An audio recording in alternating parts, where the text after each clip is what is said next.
Je vous écris ces choses afin que vous sachiez que vous avez la vie éternelle, vous qui avez cru en le Fils de Dieu. Je voudrais que vous sachiez que vous avez la vie éternelle. Je voudrais que vous sachiez que vous avez la vie éternelle. Je me dis,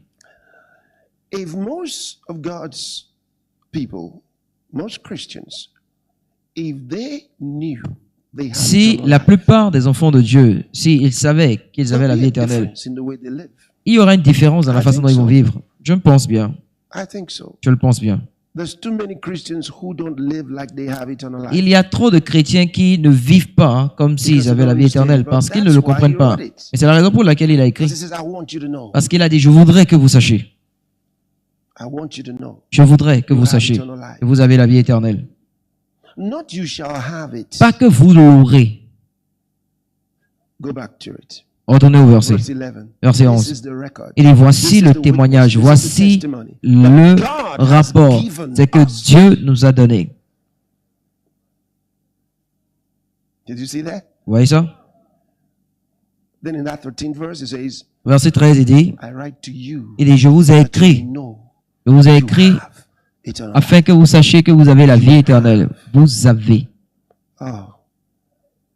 Vous avez. Vous avez la vie éternelle? Vous l'avez? J'ai essayé de découvrir qu'est-ce que la vie éternelle. J'étais surpris parce que personne n'a défini cela pour moi. Mais je l'ai fait pour vous. Je vous le donne la définition. Parce que je me suis dit, comment c'est possible qu'on t'ait parlé de cette chose encore et encore et que tu n'aies jamais cherché à savoir ce que c'est vraiment? Qu'est-ce que cela signifie? Certains disent souvent, oh, la vie éternelle, c'est la nature de Dieu. Comment est-ce que c'est la nature de Dieu?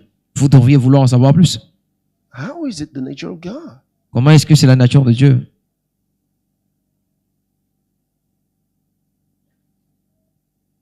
Je vous ai dit deux choses. C'est l'attribut organique et existentiel de la déité. En d'autres termes, numéro un, c'est que cela doit être organique.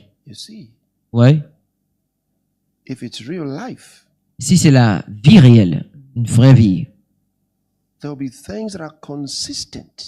il y aura des choses qui seront conformes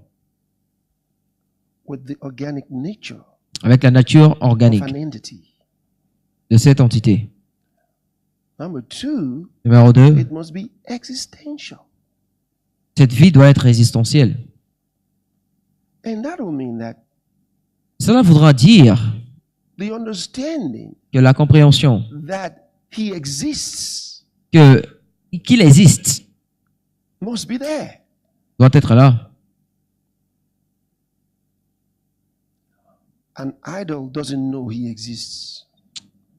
Les idoles ne savent pas qu'ils existent.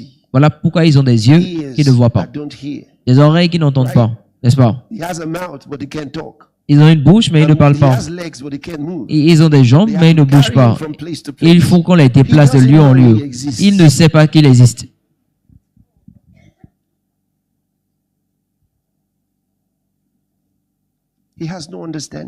Il n'a pas de compréhension.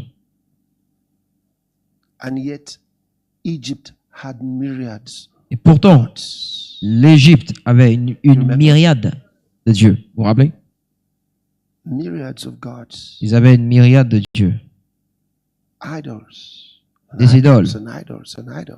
Idoles et idoles et idoles.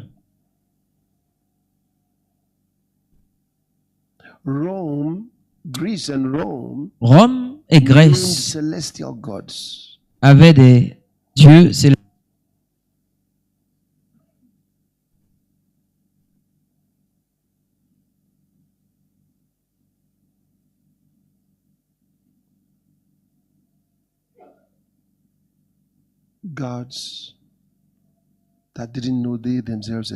Des dieux qui ne savaient pas eux-mêmes qu'ils existaient.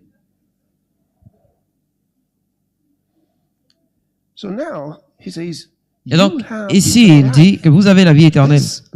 Cette vie et nature de Dieu.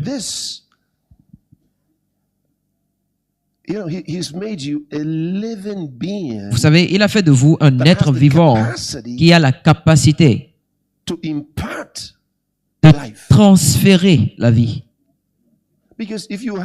Parce que si vous avez la vie éternelle, vous aurez la capacité de transférer la vie. Autrement, ce ne serait pas la vie éternelle. Oui. C'est extraordinaire. Pensez-y. Dieu vous a donné la vie éternelle. Donc, est-ce que c'est vrai que j'ai la vie éternelle?